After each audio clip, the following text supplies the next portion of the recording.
All right, it's 2 p.m. Stuart, you ready to get started? Yep. Okay. All right. Hello, everyone. I'd like to welcome you all to Softvision Suite's monthly webinar. My name is Megan Morse, and I want to start off today just by thanking you all for joining us and hoping that everybody is doing well. This is a very interesting and difficult time that we're all facing right now. Our schedules are very different from our normal day-to-day, and it means a lot that you are taking the time to join us and stay connected. We are going to use this session today to not only share our tips and best practices for how to plan and reforecast your business when dealing with a constantly changing environment like the COVID-19 pandemic that we're facing, but we also want to take advantage of our Softvision Suite community here and share some of the experiences and strategies that we've heard from some of you moving forward, and discuss any other questions or new scenarios that you might be currently now struggling with. Okay. All right, so we are ready to move on.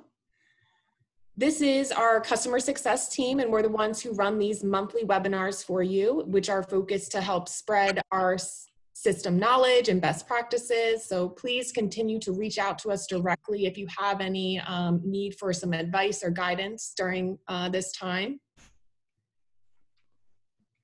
And then also here, just a few remaining housekeeping items. Everybody will be on mute as always, just to reduce the background noise. Please utilize the Q&A icon located at the bottom of the screen to interact with us throughout the session, ask questions or comments. If you do have any need that you'd like to verbalize or speak your question or comment, raise your hand, or also let us know in the chat and we can always unmute you at the end to discuss anything. A recording of this webinar will be made available on our YouTube channel and our support site, and we'll send you out that link once it has been posted. All right, and with that, then I'll hand it over to Stuart to get us started off with the agenda. Thanks, Megan. This is Stuart. And in this webinar, we're going to look at the different economic conditions, specifically the pandemic, and how that's affecting sales. The effect of social distancing and working from home is affecting demand overall, and it's also affecting demand and sales in different categories. We'll also share some feedback that we've gotten from our users on how the pandemic is affecting their business. We'll then look at how to identify these business shifts in Softvision. We'll look at unusual demand. You may have one-off orders that you may not want to include in your future projections or forecasts, or maybe panic buying that you just don't want to consider. On the other hand, there may be categories that are increasing and decreasing, those you want to identify and maybe make those changes going forward. We'll look at curve analysis and adjustments to curves, and then we'll look at the different modules, graphs in Venture, and reports that you could use to identify this different demand change. Then we'll look at actions. Enabling these changes in your S&OP, sales and operations planning, is important. Look at short-term and long-term strategies, and also changes to supply chain and inventory adjustments. And this supply chain and the constraints of getting some of this inventory is having a definite effect on planning going forward. With that, I'll hand it back to Megan. Great, thanks, Stuart. So just to talk about our current conditions here a bit. So currently we are living in the middle of a health and economic crisis here that has affected our lives in ways that we really never could have imagined. The new reality is what you see here on the screen is we're waiting in line with tape on the floor in stores to help promote social distancing. There's even lines sometimes to get into stores to limit the number of people in there at a time. And then also the stay-at-home orders and the closing of all the non-essential businesses and restaurants until further notice. I know it's different for everybody. I'm actually right outside of the Philadelphia area, and PA has a stay-at-home order in effect that will remain in effect until May 8th. But this is different and constantly changing for everybody. This new normal now has a lot of people working from home who was not used to that before, and dealing with the family, the noisy children or barking dogs, and any of the other distractions that come along with that. Today, what our focus is on this session is how can we best, from a business perspective and an inventory perspective, react to our current circumstance and now prepare for the future within our system. Some of the impact that we have heard over the past few weeks, all of us have been speaking with each of you and learning about how you guys as our clients are doing, but then also investigating in news and also attending other webinars, but learning how has this been affecting retail and the supply chain overall, and what kind of shifts in business are people seeing right now. And really what we're hearing is a mix. A lot of you, there are some of you that are holding steady with your sales or even doing better than expected in particular categories or channels. But then there are many of you that are taking a hit across the board, regardless of the channel. So during this time, just some key things that is important to reevaluate now with your business. And the first thing is, this is a perfect opportunity to revise your standard operating procedure. So is there anything that needs to be adjusted right now and then maybe moving forward? Many of you have already increased the frequency of your review and your planning cycles, and that's something that is definitely so important right now with this dynamic environment. But making sure that you're looking at your demand on a daily basis and really trying to identify any kind of selling patterns that we could take advantage of. This has always been the case, is making sure that you're looking at your business at a category or subcategory level, but making sure that you can quickly spot those areas of opportunity. So I just wanted to go over real quick here, sorry, Stuart, of the trending up and the trending down, but none of this is too surprising for you. The grocery, vitamins, any kind of wealth and health items have been doing well. Also, when it comes to apparel, loungewear and athleisure has been doing well. And then home, outdoor, garden, anything that can just help you feel comfortable with our current environment and also keep you occupied during this time. Trending down, we have the fast fashion apparel, as well as dress wear and suits. People don't really have events and things to dress up for at the moment. And then when it comes to seasonal and holiday, for example, your Easter merchandise, if you had Easter merchandise maybe in the stores or already in the warehouse, there's a lot of discussion about, is it worth packing and holding for next year, or should we be promoting and flash selling these items now to get rid of them? So lots of things to consider with this changing environment. Okay, and with that, I'll pass it over to Janine to talk about what we're hearing from you. Thanks, Megan. So some real positives too we wanted to highlight that we've been hearing from our clients. We have clients that are doing fabric donations to support making masks. I know here in the state of Massachusetts, we have a mandatory must-wear masks for everyone who's outside. So there's a real need for that, not only for the health professionals and the people on the front lines, but just the everyday person. We also have several of our customers have converted manufacturing plants to provide personal protection equipment to the first providers in healthcare. So we really want to call these people out for stepping up. We have other customers that are educating their clients on how to grow their own food and supplying the materials to do so. I know there's a real concern. There's lots of hype in the media about potential shortages here and there. So every little bit counts, as well as we're hearing from you that you're volunteering. You're sewing masks, you're delivering foods to pantries and shelters, shopping for elderly neighbors and family. I know I'm doing that. I have 2 next door neighbors that are in their 80s, so I don't want them going to the store. The other interesting thing that's going on, at least in my area, is there seems to be car parades that are decorated, honking horns, police escorts and things to celebrate birthdays, anniversaries, fun things like that. So we are seeing hope, is what I want to say, and just thanking everyone who are doing their effort and their part. I included a couple of these names here. These are online companies that are sewing masks that they are selling to the public. Their delivery is pretty decent. And for every mask that you buy, they're making an additional one for free to provide to those frontline providers. And with that, I'm going to pass it on to Linda. Thanks, Janine. Hello, everybody. So I'm going to start by talking about some of the dashboard items that you can be using to help manage some of this exception-related business that we're seeing. And the first we're going to talk about is unusual demand. And so Stuart talked about this a little bit, but by unusual demand, we're meaning specific customer orders where you have seen a significant increase in the number of units sold that is not your typical type of business. So where you may have examples of, you know, you might sell 1 or 2 units per customer order. All of a sudden you may have product codes where you're selling large quantities of product to your customers. And those would be definitions of unusual demand. And we want to try to flag those to adjust for your projections and information and materials planning and future forecasting. So to identify those, you would go to the forecasting module in the unusual demand screen.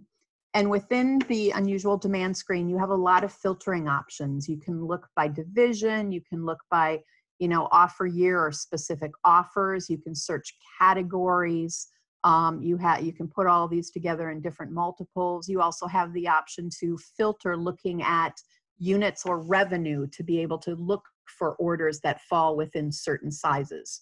And you have start and end dates. And so all orders will come over and they'll have a status of X, meaning that they're undetermined, they're just your normal orders. And you have the ability then that you can go in and change that status, in particular, change that status per customer order to be a U, to flag it as unusual demand. And that will help then with how we update projections and what we send to the materials planning so it's not overstated. And so the next piece is, if you use unusual demand, if it's not something that you were using previously, then the first thing you want to do is take a look at your parameter, FMKT adjust for unusual demand. And you want to make sure that this is set to true. Now, typically the default value is false. So if you're going to start looking at this, you want to get this changed. But how this will happen is, first of all, demand doesn't go away. Unusual demand is actually demand that's out there. We want to record it as demand that you have received, but we do change the calculation and how projections send information to material planning so it's not overstated.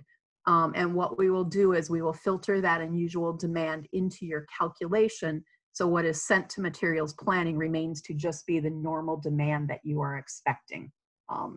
Your next piece is, when these offers begin to be used for forecasting in the future, you want to know how much of what you've sold was flagged as unusual demand. And so you may go in and start working your forecast within PLF as normal. Stuart, if you could switch the slide to the next one. And so what I have here is a listing for you of the reports that identify where unusual demand is listed. And so you can query any of these reports. You can go through and forecast your offers as you normally would, but have something where you go back in and look at this unusual demand so you can see, okay, how much was unusual? Does it need to be adjusted? And then you can use the action items within your reports to work through these particular product codes where you saw an unusual demand. We would also recommend as a best practice that when you're closing or you're inactivating your offers, you make some type of an offer comment to identify that these offers did have unusual demand, or you may, if it's very specific to certain product codes, you can go in and put in offer product codes, but something for the user in the future to know this has happened when we all sometimes forget, and hopefully we can all forget this stuff again in the future. But your next piece is, there's an additional step when you begin to close out or inactivate your offers. And so your macro revenue, when you use unusual demand, is actually going to be your total revenue less the unusual demand total revenue. And then you'll list the unusual demand revenue in that secondary unusual demand revenue field. And the reason we do this is because we take your revenue and we back out the unusual demand as a total. In PLF, the percent of offer complete would change if you did not list the unusual demand. And so some clients have seen where they've, marked a large number of, orders where they may sell PPE, that suddenly the offer becomes active again because it's gone through your tolerance as far as to identify an order that's active or inactive on the PLF screen. And then the other item we recommend, because you're in that screen, is just go to the offer comments and potentially identify what was the revenue value of the unusual demand, just so you get that little, dog ear mark in the PLF screens to identify that that had happened on the offer level. And with that, I'm going to turn it over to Janine, who's going to talk about unusual demand and how to manage it within Venture. Thanks, Linda. All right, for those of you that are our Venture 21 customers, you do have a means to identify unusual demand. What we utilize in Venture is historical overrides. So there is a tab in the Venture screen that is for the historical overrides. The purposes of this is simply you want to be able to have a visual on the graph so that you know that you've had this spike in sales, as well as you want to, or the purpose of having the historical override is, one, not only to see it, but you want to remove it from impacting and influencing the forecast go forward. So it is true inventory that you've sold through, but you don't necessarily feel that that pattern is going to repeat, so you wouldn't want it to impact your forecast go forward. So in order to do this, you determine where this spike has happened, and I've got the graph highlighted in the very beginning, and I've isolated those 3 weeks of where I'm indicating my historical override. And what you will do is you will indicate the number that you want to pull that forecast down from. So if you, or rather, I'm sorry, the sales that you had. So if you, sold 44, but you felt you probably would have only sold 27 in a normal week, I would key in a -17. I would apply that and save, and it will illustrate that historical override. One of the things to consider with identifying this unusual demand is, because we're in a scenario that we've never experienced before, you want to continually assess what's going on and trying to, as Megan said earlier, start trying to identify patterns. Why are the sales coming in the way they are? So we hear lots out there from webinars that we've been attending with experts in the industry trying to, figure out how to manage during this pandemic. And you want to see, is it panic demand? We've all heard the stories, everybody running out to buy paper products to stock up on, or potentially are these new customers? So what I mean by that is, if you have products that are now falling into a category that is, the personal protection or cleaning products, things like that, you're now a known source out there that carries these products that perhaps customers didn't know about previously. So those are some of the things you really want to take into consideration when you're looking and assessing your business. Next slide, please. Great. So if you are experiencing a downtrend or softness in your demand, how we handle this in Venture is through forecast adjustments. And I've been working with several Venture customers over the last several weeks during this. And in addition to our other customers, we're hearing on average businesses are dipping between 25 and 40%. So with this in mind, you're needing to determine how much or how long of a time frame do I want to impact with this downtrend. So of course, this is completely up to your business, your type of customers, your suppliers, all of that. So you do need to determine that time frame. You have the ability with Venture to be able to make these forecast adjustments at any level. So with Venture, we have what we call top of the hierarchy. So for relative purposes for those that are the Forecast 21 customers, that would be like your offer level. Then from the top level of the venture, we have the entire hierarchy. So you could make adjustments at the category level, subcategory level, even product. One of the things that I will make reminders of in any of the adjustments that we're making, whether you're pulling your business down or ramping it up, if you are doing a top line or top offer decrease or increase, you want to think twice before you then make any adjustments further down in the hierarchy. You want to make sure that you're not double reducing down or giving extra added improvements in demand by doing that. So you just want to make sure that you're communicating what you're doing. The other thing I want to call out too is, consistently assess the business. So for example, talking with a customer, we adjusted 7 weeks out to reduce their business by 50%. 3 weeks into it, they're already starting to see the business turn around. So we're now making additional adjustments to bring it back in line. So in the forecast adjustment screen, dependent on the level that I'm at, so here I've highlighted the top hierarchy. You go into level adjustments, and again, determine your time frame and then minus in the number of units you want to reduce your business. So the values that I've keyed in here was I decided to pull these next 6 weeks down 25%. And then once you apply it and ultimately save, again, you'll see in the graph where the business I've pulled down for the 6 weeks. All right, next slide. Okay, so if you are a Forecast 21 customer and you are also seeing a downtrend, you've got 2 places that you can make these changes. There's the single offer forecast screen or the multi-offer forecast screen. Same as with venture, you can do it at the offer level, or you have the options to be able to impact at a category level, drill down to subcategory, and then product if you choose to do that. In the single offer forecast screen that's on the left-hand side, you have the option of either changing your total unit value or your total revenue value. And then once you make those changes, you'd simply save, and it rolls the changes down through the entire hierarchy.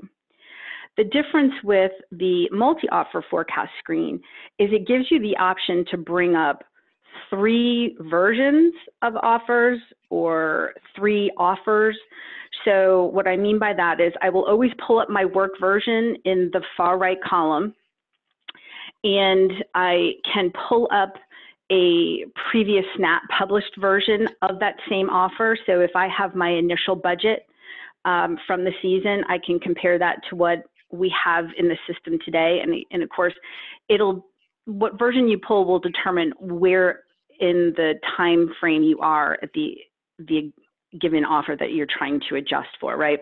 You also could possibly bring up last year's offer. So bring up the actual sales of the same offer from the previous year.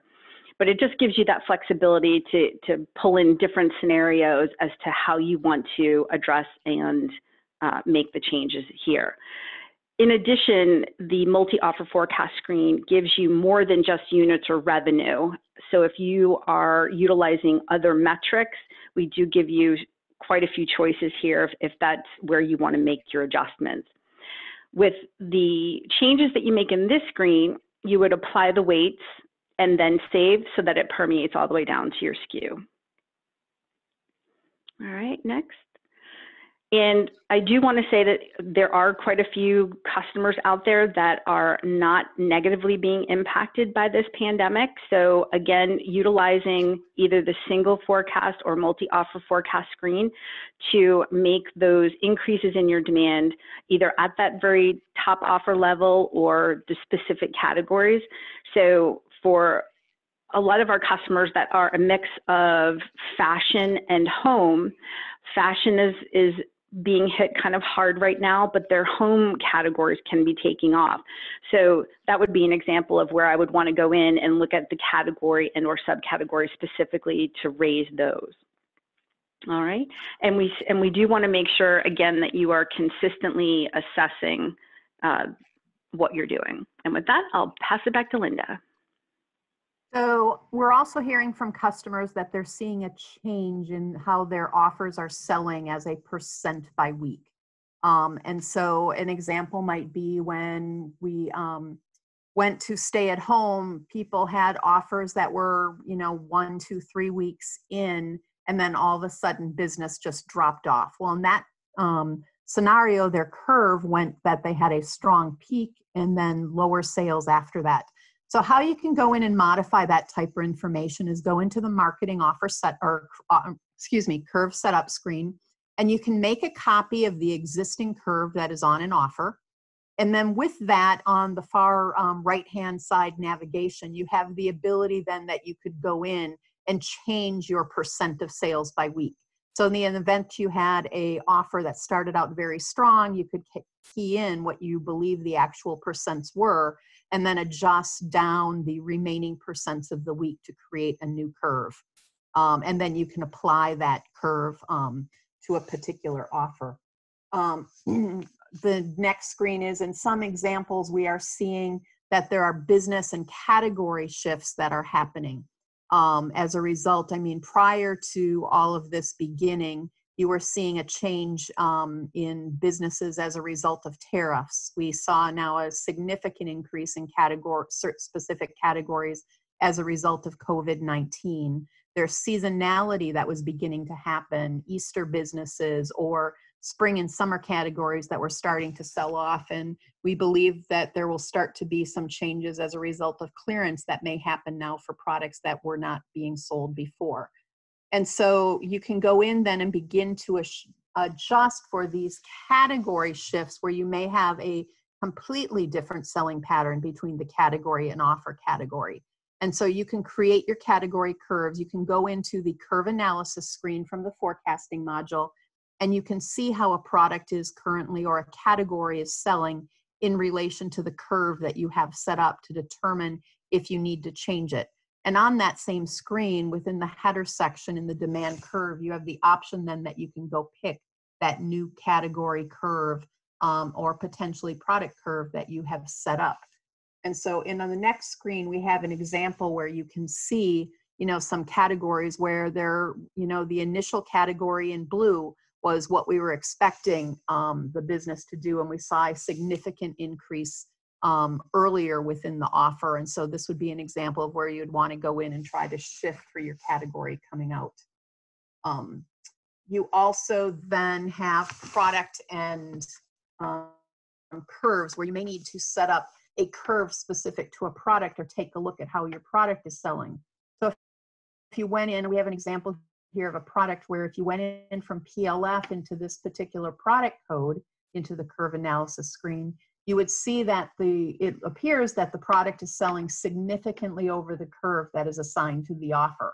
And so your initial reaction would be, hey, I need to go in and modify or create a separate curve for this. If you possibly want to take a look at some of these product codes, because it may be that you just need to be adjusting your forecast up. So with this particular product code, once we went in and we took the forecast up as to what projections were saying, but also we thought how the offer would do, we saw a significant change and a smoothing factor of this offer. So we bumped it up from the 120 to I think 720. And Stuart, if you go to the next screen, you can see after we've made that change, the curve comes very much back in line with the offer. And you can just leave that alone. They did see a secondary dip as to how the product code started, but it did come back in line in this particular example that we have dummied up. So another example on the next screen is we have an example where they were expecting business to be flat across the entire life of this particular offer. It's just pretty standard, but there are products that are significantly taking off. And so this is where you would need to go in and you can update the product curves. There are multiple ways you can manage this. Is one, you can assign a new product curve and then apply it on the curve analysis screen. You could modify the demand. In some instances, it may be that your demand needs to be reviewed, or you can go in and apply a factor to the existing curve, to be able to take it up and utilize the same curve. And so in this particular example, we have, we would have had to go in and assign a new curve.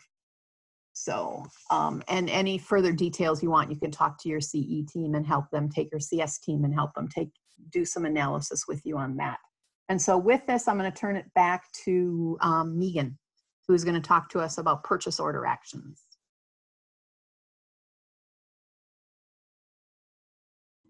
Oh, sorry. Thanks, Linda. Okay, so with purchase order actions here, this is a list of items worth considering and actions to do with your PO management.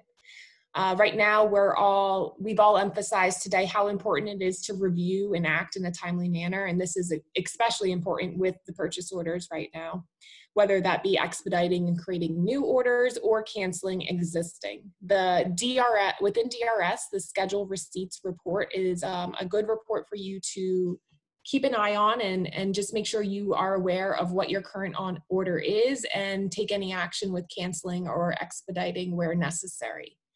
If you do have suggested purchase order, the Expedite Hotlist is a great place for you to make those determinations as well, since it has that additional built-in logic. But if you don't have SPO, definitely spending your time on the product or the SKU hot list so that you are looking at that lower level to identify any kind of exceptions that you may need to act on. Make sure when you're looking at these hot lists that you are bringing in those metrics that are most important to you so you can help to determine the best decisions here. Reviewing your out of stocks is another good place to take a look at, as well as you're reviewing your never outs and considering, are there any new items that should be added to the never out category? When it comes to canceling purchase orders, definitely reviewing your future receipts and considering the cancellations where necessary, but then also reviewing your overage hot list is a great place to consider any kind of promotions or flash sales that may need to occur for particular categories or subcategories.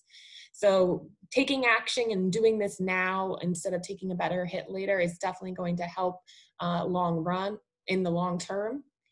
When you are doing your markdowns and your promotions, make sure you consider using the liquidation codes because that will help to better manage and track your markdowns during this time. Okay. And then also moving on to imports in China. So many of us are wondering how life and consumer behavior will be affected long term. And there are a lot of people watching China and Italy to see how they come out of this crisis and begin to revive their economy. I've actually seen some images online of some consumers that are comfortable enough to begin shopping in store in China again. So that's promising to see, but we know this is constantly changing here. There has been a lot of ongoing discussions in the news, and that continues actually just this week on tariffs and imports from China. Just earlier this week, the Trump administration did announce that it would allow some companies to delay payment on imports if the items or the company have been significantly affected by the pandemic. So this is constantly changing as we move forward here. But even pre-pandemic, we had heard many of you had already started resourcing and looking at product development in other countries or with other suppliers. And this is something that we will see more and more of, especially with the supply chain issue and maybe some suppliers not necessarily having what you need in stock and looking other places to get that fulfilled. Okay, and then I'll hand it over to Janine then to talk about short and long-term planning.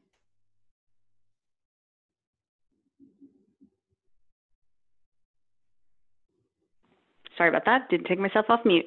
Thanks, Megan. All right, so we are several weeks into the pandemic at this point. I know that I am in week 8 of shutdown and plan to be in that probably until June from what I understand today. So we have had to take a look at short-term, long-term planning. Obviously, this it's very unique to each of you, depending on what type of a business, what type of products you carry. So one of the things that we're recommending is that you hopefully have saved and published a version of what you thought your plan would be during this time frame. It's going to be important to keep that as a point of reference, because as of now, we have no idea how this is going to pan out for us. We don't know what the new normal will be, right? So we need to start taking a look at the results that we have now and have that baseline as a point of reference when we do get to that new normal. So assessing your immediate results and determine how far out we need to make adjustments. So if you are a long lead time, mostly import company, you're having to make decisions now that are going to have an impact for months and months and months to come. So with that in mind, you want to make sure that when you're making this assessment that you are absolutely monitoring any potential breaks that could occur in your supply chain. That is a message that I've been hearing loud and clear for any of the webinars that we've been attending for people that are, for the retail world that's getting impacted. You know, we're already hearing that there's plenty of product out there, but transportation is becoming the challenge. So if we don't have trucks and planes to get your product moving, that's a problem, right? So we want to be over communicating. We want to make sure that not only are we over communicating internally to all the parties that we impact and who impact us, but you want to make sure that you are staying in constant contact, obviously as best we can during this time, but you want to make sure that you're staying in touch with your vendors. You want to be staying in touch with your agents, with your freight companies, if you move your own freight, that sort of thing. So you want to make sure that you put in place either a weekly, obviously weekly would be best, but in some situations, maybe monthly right now is all you can do. But you want to make sure that you're having this constant communication, and as frequently as possible, you want to be looking at your offer macros that are being impacted or will be impacted. You want to be looking at your ventures. You want to be looking at your hot list, because we want to be trying to get ahead of those under or over stocks. It's very important. Again, stressing supply chain. Want to be making sure that you're talking to as many people as you can to be prepared, and managing all your inventory levels, right? So if you have multiple warehouse locations and or have store locations, is it possible or feasible to pull inventories back to help, you know, supply what's going on or identify where you have excess inventories and not knowing when stores will be able to open again? How can we start getting ahead of that inventory that's just not moving, right? Identify the patterns. As I mentioned earlier, if you are now recognized out there as a new source to attain product for your customers, is this new business? Are you going to be keeping them? Because then that means any uptick that you're seeing now could continue go forward. We're really hearing that with groceries. You know, home deliveries for groceries was a growing trend, was a bit slower, but now it's been ramped up. So how many people who've switched to that will necessarily want to go back to the supermarket? Who knows? So you want to identify that. Were people panic buying? Were they hoarding product for whatever reason, if that's the type of product that you have? And one thing that I really wanted to reiterate that we've heard as well is we really have to understand that this year or this season and what we're experiencing, you might not be able to use it all. It is just an event, and we start all over again next year. So that's why we want to stress, try to save a published version or records of what you thought your season would have done, and have that as a baseline for you as we continue to move through what we're seeing today. I want to, next slide, please.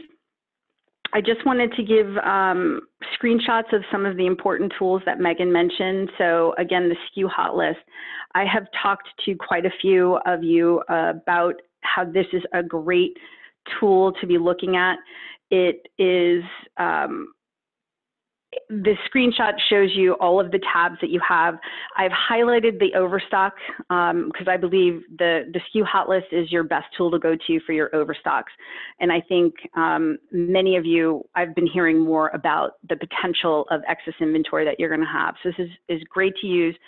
Make sure you set up your columns with all the pertinent data elements that you need to make those decisions and have those discussions. So, and be sure to save that view for you.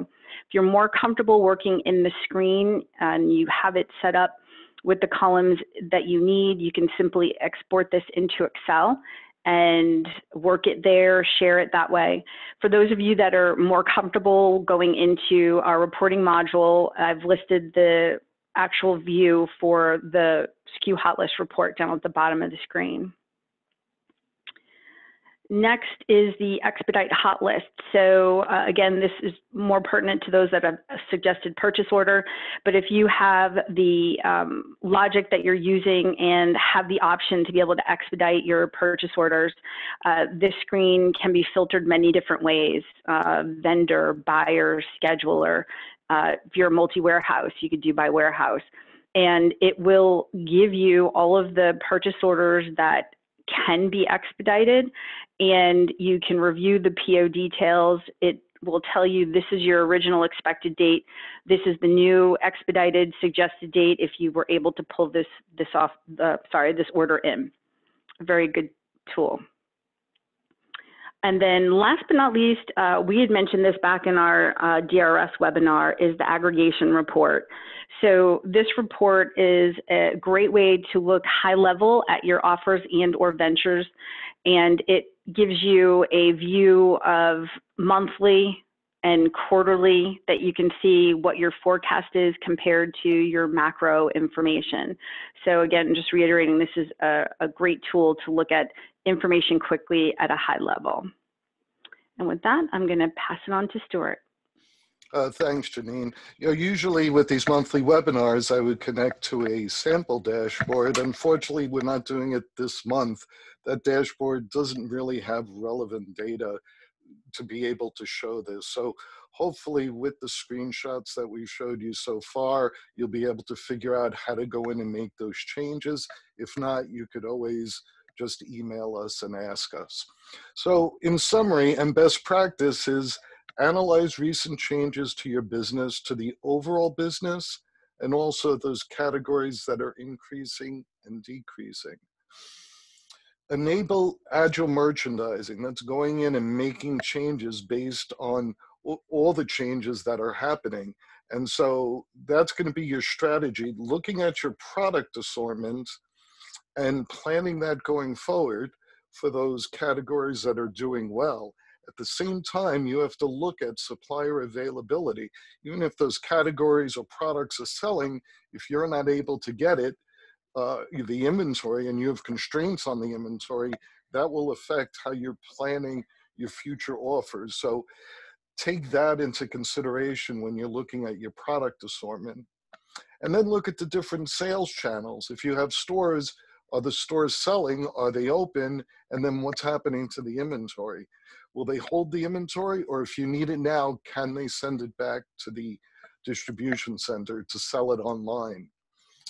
Make sure the website is set up and is promoting your products, and make sure that it's also engaging customers. The best websites are those that not only, you know, are selling your products, but also give lifestyle tips, you know, to your different customers. And then look at third party and the effect of Amazon and some of the other fulfillment and what's happening with that. Has that demand increased or decreased? So after you look at that, look at the actions, enable these changes in your SOP. Very important for interdepartmental communication at every time, but especially now that you're engaged with finance, marketing, merchandising, planning, and operations, that you're meeting consistently and that you're all working together. And then look at your short-term and long-term strategies, and also your inventory adjustments. Products that are increasing, expedite or reorder POs. Those categories that are decreasing, see if you could cancel the POs, do promotions, or possibly you might have to mark them down at this point. And with that, I'll hand it back to Megan. Hey, thanks, Stuart. All right, so we're going to wrap up today. If you have any questions, last minute questions you want to submit now, please go ahead and do so. If you feel more comfortable emailing us and addressing that later, you can do that as well. Next month, we'll be continuing on this same kind of timely topic and addressing how to best manage overstocks in this current circumstance. So that will be on May 20th next month. And if you have any questions or any scenarios you'd like us to review with that, please let us know. Okay, so we did have a question pop through. Yeah, curious to know what catalog. Yep. Go ahead, Megan. Okay, curious to know what catalog companies are doing in terms of photo shoots. I don't know if any of you guys have heard anything on that. I would assume at this point everything's on hold, but I've not heard anything specific on that. Let me speak up. This is Todd. The only thing I heard, I was in a session yesterday with a number of industry leaders, and I did hear two specific folks in the industry reference that they had pulled the plug on a couple of upcoming photo shoots, and were obviously, well, they said they were managing it on a, situation by situation basis, but both of them mentioned that they were not going to do a planned photo shoot for that particular upcoming catalog. Thank you. Okay. I think we're good then, other than that. So again, thank you all for joining us today, and please take care and stay safe right now, and have a great rest of your afternoon, and we'll see you next month. Oh, do we have something else come through, or is that an old one? No, that's the same one. Okay. So we're good. All right. Thank you all. Thank you, everyone. Take care.